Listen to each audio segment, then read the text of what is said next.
Eu vi por um 0-0 frustrante, né? O Bahia interrompeu ali a sua sequência de resultados positivos, vinha bem desde antes das eliminações consumadas, né? Mas vinha de resultados bons em Baiano e Copa do Nordeste, para tentar recuperar as competições, mas não recuperou, mas deixou ali a sequência. E começou a Série B também bem, ganhando 2 jogos de Cruzeiro e de Náutico. E merecendo ganhar. Então a expectativa é que o Bahia conseguisse hoje vencer o Azures. E o jogo, ele foi um jogo que teve um roteiro previsível e absolutamente linear, né? O jogo ele teve o mesmo desenho durante os 90 minutos. O Azures ele não tomou gol nas 2 primeiras partidas que fez na Copa do Brasil, as 2 em casa, venceu as 2 por 1-0, eliminou 2 times do interior paulista, né? Um de Série C, 2 de Série C, na verdade. E surpreendeu, já que o Azures é um clube de Série D hoje, é um clube recente, empresa, Azures de Futebol de Alta Performance Limitada, né? Tem ali, é o nome do Azures. Clube de empresário, né? Que coloca, como o Tombense, né? Que coloca muito jogador do próprio empresário que não tá num clube, que acaba sendo utilizado aí também, né, Cardoso? E aí já tem um superchat aqui para você falar mais para frente, se quiser, já fala. Guto Ferreira foi frouxo, Cássio, de Carmo Emanuel aí. Um abraço para o Carmo Emanuel. Não considero que o Guto Ferreira foi frouxo, não. Para mim, ele tomou uma decisão errada. O Guto Ferreira, ele viu o Jacaré como uma opção para aquele jogo contra o Náutico, e, na minha opinião, o contexto é completamente diferente, independente da expulsão do Borel, tá? Aquele jogo, a tendência é que, primeiro, que o Bahia não tinha o Davó contra o Náutico, né? Que estava com um cansaço muscular. Segundo, que o jogo contra o Náutico, a tendência é que o Náutico tentasse atacar o Bahia e o Bahia tivesse campo para jogar.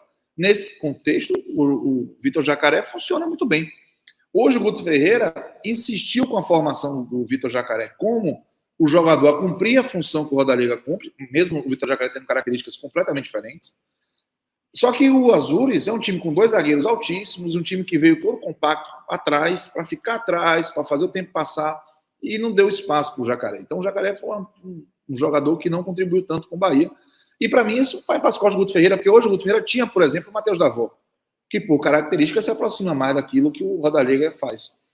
E Guto não quis fazer isso. Não acho que foi frouxo. O Guto poderia tirar, de repente, um volante e recuar o Daniel para o Bahia ter uma saída de bola melhor, mais rápida, e colocar um jogador de frente? Poderia.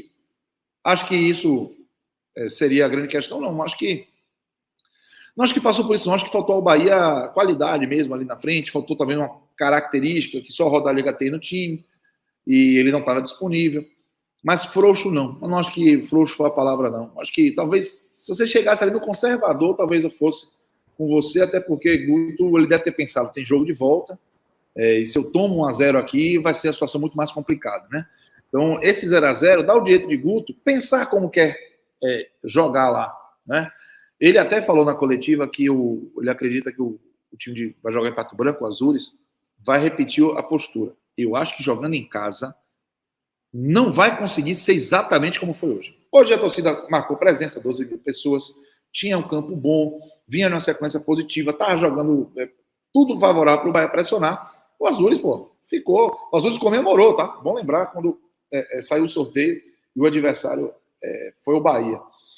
E tá jogando final de Copa do Mundo, tinha um mês que não jogava. Então, assim, uma coisa é fazer aqui um jogo de bloqueio e segurar empate, e comemorou esse empate, mas lá, por mais que o empate leve para os pênaltis, eu acho que o Azures vai dar um pouco mais de campo ao Bahia. Só que lá o campo é diferente, é um campo mais irregular e também a iluminação é ruim, o jogo vai ser de noite. Bom, lá a gente conversa, né? É o famoso. Aqui, eu acho que faltou o Bahia mais contundência. Esse formato de jogo, o Guto reclamou muito desse formato de jogo no final, jogadores fazendo cera, veja, né? Guto Ferreira falando de jogador fazendo cera, ganhando tempo para bater bola. Porra, me ajude, não é o caso. Eu não acho que esse é o foco da questão. Ele assumiu o Bahia sábado, não foi? Contra o Náutico era o treinador. Era outro técnico, contra o Náutico. O Danilo Fernandes não é goleiro do time dele, ninguém. Eu acho que é importante saber que o Bahia na Série B é topo de cadeia alimentar, entendeu? Então todo mundo, muita gente vai. Você acha que Tom Benz vai abrir os dentes aqui contra o Bahia, velho? Não vai. Então, se ele não tiver preparo, o Sampaio correr terça-feira aqui, vai abrir os dentes pro Bahia? Não vai. Então, esse formato que ele enfrentou hoje contra o Azures, ele vai encontrar na Série B. E o Bahia precisa encontrar a solução para isso, porque foi o jogo todo. O Bahia cumprindo 2 de 3 etapas. Eu não não é algo técnico, é dentro de um raciocínio meu. A etapa da posse da bola e da ocupação territorial, sem dar oportunidade para os Azuis saírem em contra-ataque. O Bahia fez isso muito bem. Essas 2 etapas. Mas na hora de criar chance de gol, velho, o Bahia não criou, faltou qualidade. O Bahia não se arvorava a jogar uma bola na área quando chegava com o lateral, porque o Jacaré, apesar de ter cabeceado 3 bolas, não é um jogador de imposição para você ganhar no alto. Aí tentou aquela aproximação, passes rápidos, passava infiltração, não funcionou, o passe saiu errado. No duro, a melhor finalização do Bahia foi a bola de fora da área do Daniel, no final do primeiro tempo, que o Caio precisou espalmar. As outras finalizações que o Caio defendeu não foram tão boas assim. A cabeçada do Patrick, ele defendendo o susto, o Jacaré passou pela bola na volta, mas na real, o Bahia não criou com qualidade. O Caio não fez uma partida exuberante. Não foram gols incríveis, desperdiçados. Não aconteceu isso. Então, evidentemente, faltou alguma coisa ao Bahia hoje. Faltou essa qualidade, faltou essa contundência. E se o Azures não for um time que se defendeu excepcionalmente bem, o Bahia atacou mal. E aí deu o Azures. A proposta do Azures prevaleceu. Acho que é uma análise que precisa ser feita. O Bahia foi ineficiente, foi incapaz de superar a ausência do Rodalega, superar uma defesa razoavelmente bem organizada, um time disciplinado. O JP estava com a 9, é um assessor do lateral esquerdo, do Jamerson, o baiano Jamerson. Ele jogou assim, o Azures veio para isso, velho. Ok, é legítimo. E o que eu não acho que a gente pode ficar com cara de santa surpresa. O time veio jogar atrás. Porra, até Guardiola fez isso outro dia, pô. É normal. É no futebol, tá dentro da regra. O árbitro deu só 5 minutos, é um absurdo, velho. Toda semana tem isso, né? Direto, faz parte do jogo. E aí, o Bahia que tem que se ajeitar. O Bahia tem que saber superar. Vai ficar dependendo do Rodalega? Vai ter alternativa para isso? Vai chutar mais de fora da área? Acho que vai chutar muito pouco de fora da área. Foi um jogo que o time ficava com a bola, mas não veio uma finalização de fora da área. Então, finalizou pouco, finalizou mal, foi melhor com o Azures, é mais time com o Azures, mas o Azures veio com a proposta e executou melhor a proposta dele do que o Bahia executou a proposta dele Bahia.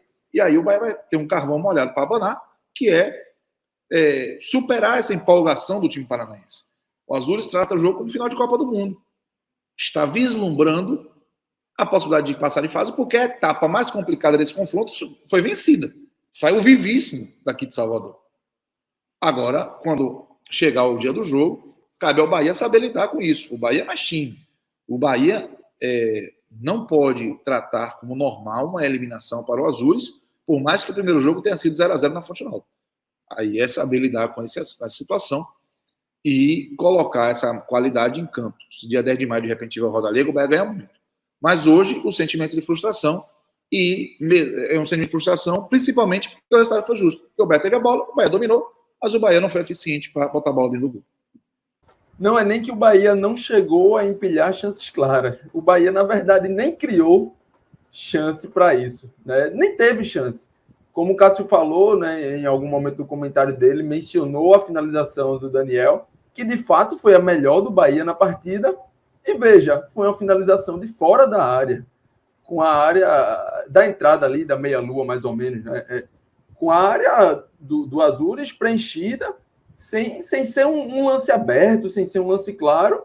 Na verdade, não, foi uma bola que rodou de um lado para o outro, né? Em algum momento sobrou ali para Daniel, que tem a sua qualidade, teve o seu mérito, e buscou ali achar algo que a gente cobra bastante nessas finalizações de fora. O Bahia... Resende tenta um pouco, né, mas é um time que, no geral, a gente precisa ver mais essa contundência, essa verticalidade, essa vontade mais de ir para o gol. E só teve essa, basicamente.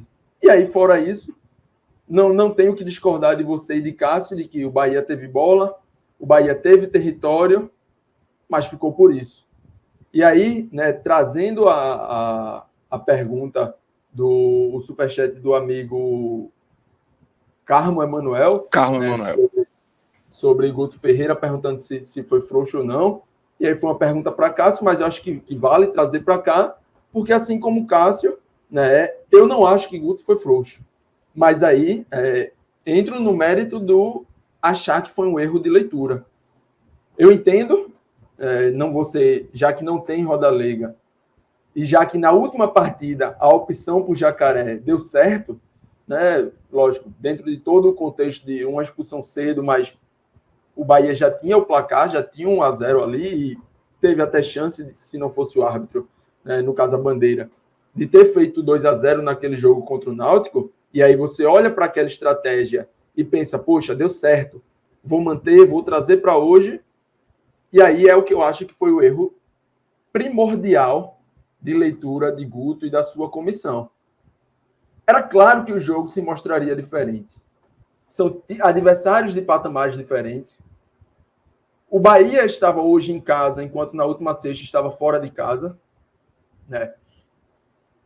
O jogo contra o Náutico, por formatos de campeonato diferentes, né? O jogo contra o Náutico lá muito no início do campeonato, segunda rodada, enquanto hoje o Azures poderia e claramente iria e claramente veio, né, para isso, para trabalhar, estar vivo para o jogo da volta. E Guto com a formação inicial, utilizando Jacaré de referência. E aí, repito, entendo, mas dentro da minha visão e dentro da visão do que aconteceu no jogo, discordo, né? Traz o jogo para um campo de conforto do Azures. Um campo de conforto em que o Bahia precisou cruzar muita bola na área, sem em nenhum momento ter superioridade numérica, sem em nenhum momento ter um jogador de estatura, que Jacaré não é esse cara, para brigar com uma zaga de alta estatura, sem em nenhum momento ter jogadas de infiltração, porque a característica do meio-campo do Bahia não era de jogadores de infiltrar, né? Daniel não tem essa característica, Daniel é mais um organizador que vem de trás, e os outros dois são volantes, né? Não tem essa chegada tão firme na área, né? Por exemplo, eu ia citar Paulinho aqui, né, que é um volante de infiltração, mas trazendo um pouco mais para a realidade, por exemplo, Pedro Nares no Sport é um cara que é um volante de origem, mas pisa, mas chega na área. São características, independente do nível, né? Você pode ter um jogador nesse sentido dentro do elenco, poderia tentar, talvez, no decorrer da partida, mas em praticamente em nenhum momento, tirando a reta final ali com a entrada do meia Falcão, que foi um estreante, né? Então, assim, não dava nem para você dizer, não, eu tenho esse meia aqui que eu já vi que fez isso e faz assim. Não, o cara estreou hoje. Vindo de um contexto, né, Falcão vem de contexto de Série C e de estadual pelo Ipiranga. Então, não era uma alteração que você ia dizer, poxa, eu sei que esse cara, nesse nível aqui, né, e aí pensando também para a sequência do campeonato, eu sei que esse cara vai entregar isso aqui. Contextualmente, já ia chegando na reta final da partida, a torcida já ia... eu acho que a torcida do Bahia teve um comportamento até melhor do que eu esperava durante grande parte do jogo, mas ali na reta final, você já não tem como esperar que tenha o mesmo comportamento do início, o mesmo apoio do início. Já era uma torcida mais impaciente, uma torcida mais chateada, né? E aí, o que você tem de apoio, você começa a transformar um pouco ali em... Não vou dizer nem jogar contra, mas a torcida ficou um pouco mais morna, né? Vou usar dessa forma, porque acho que dizer que a torcida na reta final jogou contra seria errado da minha parte. Mas a torcida ficou mais morna, deixou de apoiar um pouco mais, se comparado ao começo. E o Bahia foi carregando essa pressão, né? carregando, até que na reta final chegou num nível, e aí, já com as alterações, já com o time muito mudado, um spoiler aqui, a entrada de Jonathan, se já estava difícil criar, se já estava difícil chegar, né, com o time inicial, com o Borel, a entrada de Jonathan fez alguma coisa que tinha de bom ali pelo lado direito cair drasticamente o rendimento, né, Jonathan, lateral direito, e aí você soma a pressão, né, soma um adversário segurando o jogo, amarrando o jogo, ruim para o Bahia, ruim, mas estava na dele o Azul. O Azul não tem que pensar no Bahia, né? Tem que pensar no Bahia, a sua comissão, são os seus jogadores, a gente aqui que está analisando sob a ótica do Bahia, né, analisando pela ótica do Bahia, e não o Azul. O Azul não tem nada a ver com isso. Então, assim, a reta final do jogo transformou o jogo de uma forma... Deixou o jogo morno, deixou o jogo naquela partida que, por faltando ali por volta dos 30 e pouco, você só esperava, né, só precisava aguardar o apito final, porque já estava bem claro que nada mudaria, né, nada sairia de tão diferente ali naquele momento.